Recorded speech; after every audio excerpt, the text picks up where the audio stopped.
আপনাদের জন্য আজ আমি নিয়ে আসছি একদম ভিন্ন ধরনের একটা রান্না। এটা হলো বাটা মাছ বেগুন আলু দিয়ে রান্না। কিভাবে রান্না করতে হবে আমার পুরো ভিডিওটা দেখুন। আমি কত সহজে রান্নাটা করেছি। আর আমার ভিডিওটা দেখে আমার চ্যানেলটাকে সাবস্ক্রাইব করবেন। আমার রান্নাটা কেমন হলো আমাকে জানাবেন। আমার এই চ্যানেলটা শুধুমাত্র আপনাদের জন্য, আপনারা যাতে খুব সহজে রান্না শিখতে পারেন সেজন্যই আমি একদম A to Z বলে বলে রান্না করি। আমার চ্যানেলটার পাশে অবশ্যই আপনারা থাকার চেষ্টা করবেন। আসসালামু আলাইকুম।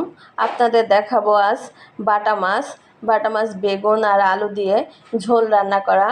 এই যে বেগুন, দেখুন আমি বেগুনগুলোকে 4 ফালি করে তারপরে ছোট ছোট করে কেটে নিয়েছি।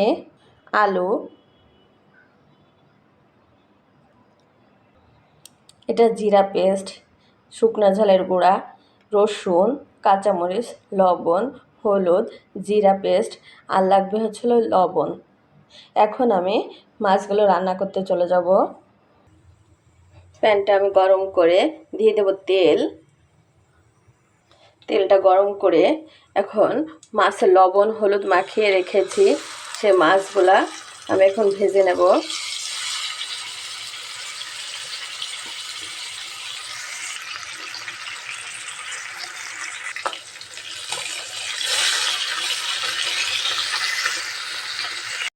মাছ কড়া করে ভেজে নিয়েছি, এখন নামিয়ে রাখবো। মাছ নামিয়ে রেখেছি, এখন দেব আমি মশলা। দেব আদা পেস্ট,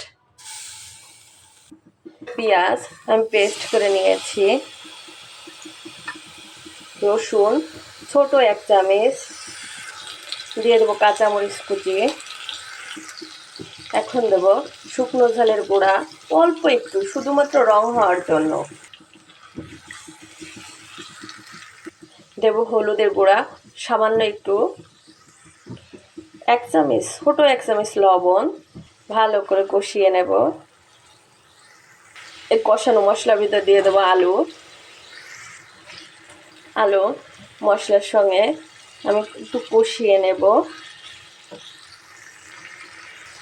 আলু ভালো করে কষিয়ে নিয়েছি, এখন দিয়ে দেব সিদ্ধ হওয়ার জন্য অল্প করে পানি।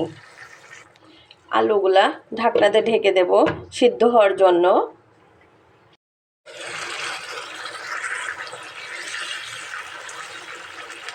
আমার আলুগুলা সিদ্ধ হয়ে গিয়েছে।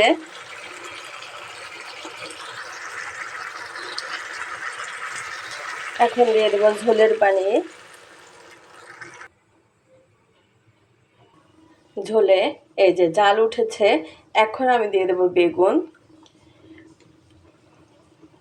ঝোলে যদি জাল না ওঠে তাহলে যদি বেগুন দেওয়া হয় তাহলে বেগুন শক্ত হয়ে যায়। এই জন্য সবসময় ঝোলের উপরে বেগুন দেওয়ার জন্য ঝোলটাকে অবশ্যই আপনার এরকম ফুটিয়ে নিতে হবে, তারপরে বেগুন দিয়ে দিতে হবে। আমি বেগুনগুলো সব দিয়ে দিয়েছি, এখন দিয়ে দেব বেগুনের উপরে একটু লবণ দিয়ে ঢাকনাতে ঢেকে দেব 5 মিনিটের জন্য। একটা টমেটো 4 ফালি করেছি, এখন আমি দিয়ে দেব। আপনারা টমেটো মন না চাইলে দিতেও পারেন। দেখুন এই যে বেগুনগুলা কি নরম হয়েছে, একদম তুলার মতো হয়ে গিয়েছে বেগুনগুলা। আমি তরকারিটা আরও 2 মিনিটের মতো জাল দেব। জাল দিলে তখন আমার তরকারিটা হয়ে যাবে। হয়ে গিয়েছে আমার তরকারিটা।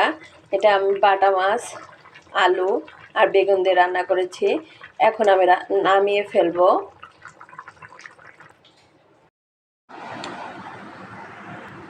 দেখুন কত সহজেই আমি রান্না করে ফেলেছি। বাটা মাছ আলু আর বেগুন দিয়ে আমি রান্না করেছি, একদম সহজ। আপনারা এভাবে রান্না করে খান। আজকের মতো আমার ভিডিওটা শেষ। আল্লাহ হাফেজ।